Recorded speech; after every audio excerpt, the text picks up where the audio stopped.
Quand tu réalises que tu retombes dans un pattern, que tu recommences à procrastiner, que t'as encore dit oui quand tu aurais voulu dire non, à la place de te chicaner puis de te critiquer, je t'invite à te répéter les paroles. J'observe et je constate. J'observe et je constate. Si tu le vois, admettons que tu as pris conscience, là, que tu dis souvent oui quand tu voudrais dire non. Ben déjà, tu en as pris conscience, OK? Si tu en as pris conscience, le changement est amorcé. Mais un changement chez les humains, ça se fait pas en claquant des doigts, OK? C'est tout un processus, le changement chez les humains. Fait que si tu commences à le voir, puis là, tu dis, hey, je me vois faire, comment ça, je continue? Tu observes et tu constates. C'est la première étape du changement. Puis quand tu observes et tu constates, OK, je viens de me rendre compte que j'ai dit oui, même si j'avais voulu dire non.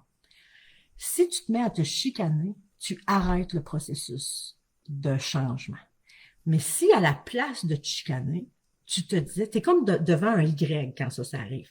Oups, soit tu te chicanes, ou soit tu t'en vas vers, j'observe et je constate. Tu as observé que tu as encore fait ça, que tu veux arrêter de faire. Parfait. Tu vas prendre un cahier puis tu vas écrire. Tu vas pas aller lire sur la difficulté de dire non puis des affaires de même. C'est toi, il faut que tu comprennes ton pattern à toi. Dans quelles circonstances tu dis oui quand tu voudrais dire non? Dans quelles circonstances tu agis comme ça? Dans quelles circonstances tu retombes dans ton pattern?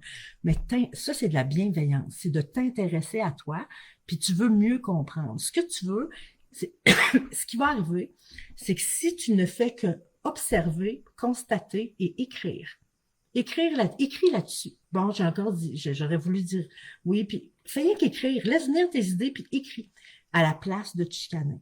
Et en écrivant, tu vas te mettre à prendre de plus en plus conscience. Tu vas avoir des nouveaux éléments de réponse. En fait, c'est que tu vas te mettre à prendre conscience de la mécanique de ton pattern. Chaque personne, là, ce qui déclenche le pattern, c'est pas la même affaire. Fait qu'en écrivant, si à la place de te chicaner, tu te mettais à écrire là-dessus, t'écris. À chaque fois, tu vas découvrir des nouveaux patterns. Oh, c'est peut-être lié avec cette blessure-là. Hey, on m'a fait croire ça quand j'étais petite. Puis tu vas te mettre à prendre conscience de tout ce qui a contribué à mettre en place ce mécanisme-là. OK? Et tu continues, tu observes et tu constates. Et plus tu vas faire ça, plus tu vas prendre conscience. Et à un moment donné, tu observes, tu constates, puis tu constates, tu l'écris, OK? Ça va faire évoluer encore plus ta pensée. Tu écris, ça va t'amener à prendre de plus en plus conscience et tranquillement, tu vas voir la porte de sortie. Qu'est-ce qu'il faudrait que tu changes? Quelle croyance faudrait que tu rendes?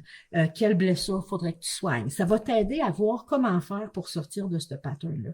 Mais si tu te mets à te chicaner puis à te critiquer, tu bloques ce processus-là de changement puis d'évolution. Fait que tu observes, tu constates, tu écris et tu prends conscience. Puis à mesure que tu vas écrire, tu vas découvrir des nouveaux éléments. À chaque fois que tu découvres, tu pourrais, admettons qu'il y a un pattern que tu veux changer, tu réalises que tu dis souvent oui quand tu voudrais dire non, ben tu peux t'ouvrir une section de ton journal de bord là-dessus.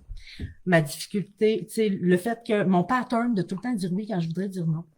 Et là, à chaque fois que ça arrive, tu vas aller écrire. Puis là, un moment donné, en écrivant, tu vas découvrir un nouvel élément qui va t'aider à comprendre ta mécanique. À chaque fois que tu découvres un élément nouveau, tu vas l'encercler. Tu vas continuer. L'encercler, ça va faire en sorte après que quand tu vas te relire, tu vas voir, hey, j'en ai fait des prises de conscience. Ouais, ça avance ton affaire. Et tu vas continuer. Tu vas continuer de faire ça jusqu'à ce que plus tu vas prendre au début, les prises de conscience que tu vas prendre au début, c'est surtout pour comprendre ton mécanisme. Tu vas finir par avoir des éléments qui vont te faire comprendre d'où ça vient.